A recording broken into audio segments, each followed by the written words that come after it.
Mañana de jueves hay que también conocer lo que se está contando en las columnas y editoriales, un día después, por cierto, de a mitad del camino de la presidencia de México. Para tener los detalles y sobre todo las recomendaciones pertinentes de cuáles hay que checar esta mañana, nos enlazamos con nuestro director editorial, Raúl Frías Lucio. ¿Cómo está, Raúl? Buenos días. Hola, Paco. El tema AMLOFest, ahí en el Zócalo, pues es el tema principal en la mayoría de las columnas, aunque hay algunas que, bueno, tienen su propio toque y desde luego su propia visión respecto al tema, pero efectivamente, por ejemplo, hacemos un repaso rápidamente, pues, por ejemplo, en el periódico El Financiero, de la columna de Enrique Quintana, la de Raimundo Rivá Palacio, en el periódico Milenio, pues también escribe sobre el tema Jorge Cepeda, su servidor Raúl Frías también ahí en Milenio, también aparece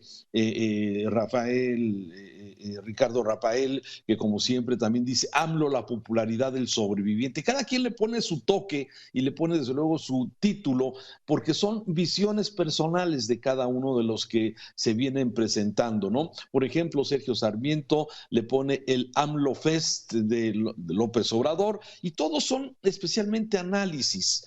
Y hay una coincidencia, Paco, que es precisamente los hechos, la evidencia, los datos contra la narrativa. Sí, todos hacen este contraste en diferentes perspectivas, pero es exactamente lo que se discute. Y hoy por eso quiero comentar contigo una columna de Mario Amparo Casar del periódico Excelsior, que habla de lo mismo. Sí, querido pero reprobado, dice y titula su columna. Y bueno, pues aquí habla de los 3 años del presidente López Obrador, de lo que ella ha escrito, dice, hay pocos mexicanos que conozcan el país tan bien como él, su pobreza extrema, la desigualdad, y eso no creo que nadie lo duda. El presidente conoce el país, lo ha recorrido ya en muchas ocasiones en esa campaña pues fueron más de 18 años de estar en campaña buscando precisamente lo que logró en el 2018, la pobreza extrema del país, la desigualdad, la injusticia, la violencia, la violación de los derechos humanos, la falta de oportunidades, la lamentable situación en que se encuentran escuelas, la insuficiencia de los centros de salud, todo eso, ¿sí? Que seguramente todos los mexicanos lo conocemos y lo sabemos. Y desde luego, hoy podemos confirmar que, bueno, le ha dedicado parte de los recursos del tiempo, especialmente a los programas sociales. Sin embargo, los resultados, los índices del desempeño, las mediciones de economía, de pobreza, de corrupción, de violencia, que aquí en Mega Noticias le hemos dedicado rato completo para poder analizar resultados. En economía, dice María Amparo Casar, si alcanzáramos un 4% anual de crecimiento promedio en los 3 años restantes del sexenio, llegaríamos al 1.3, que es una cifra menor a la de los 3 sexenios anteriores, cuando se criticaba ese mediocre crecimiento del 2%. Entonces, en economía es realmente muy frustrante hacia adelante lo que hay. Los inversionistas ven mayor riesgo de mantener sus inversiones en México que en otros países emergentes, y por eso tenemos lamentablemente poca inversión, y esto se traduce en poca productividad y se traduce en pocos empleos y poca mejora en la calidad de vida de los mexicanos. Ese es exactamente el tema. En economía, fracaso. En pobreza, combate a la pobreza. Lo hemos dicho en varias ocasiones. Hoy hay en el país 67 millones de personas sin ingreso suficiente para una canasta básica, lo que se conoce como la pobreza laboral. En 2018 los excluidos eran 20 millones, mientras que en el 2016 los programas sociales llegaban al 67% de los hogares en pobreza extrema. En el 2020 apenas al 43%. Es decir, este dicho del presidente de primero los pobres, lamentablemente podemos también concluir a 3 años de este sexenio otro fracaso.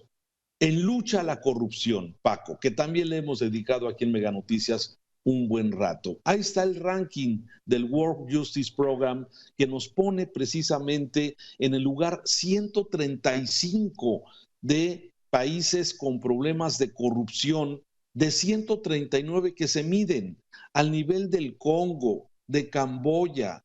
¡Qué barbaridad! Eso es exactamente, hemos perdido, bajamos del 117 al 135 y lo sabemos, porque ese es uno de los grandes cánceres que tiene nuestro país, lamentablemente. La impunidad sigue en los niveles de siempre con el 90%, es decir, en combate a la corrupción, otro fracaso.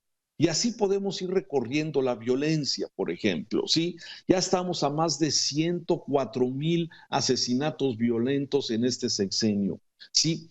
Que si es una política heredada, sí, seguramente sí, pero tampoco en los 3 años ha hecho lo suficiente para poder de alguna forma revertir. Se ha estacionado el nivel de violencia con altos niveles en un nivel alto y lamentablemente el número de feminicidios también viene a la alza, aunque están estables los niveles de homicidios. La conclusión, dice a Mario Amparo Casar, es ineludible.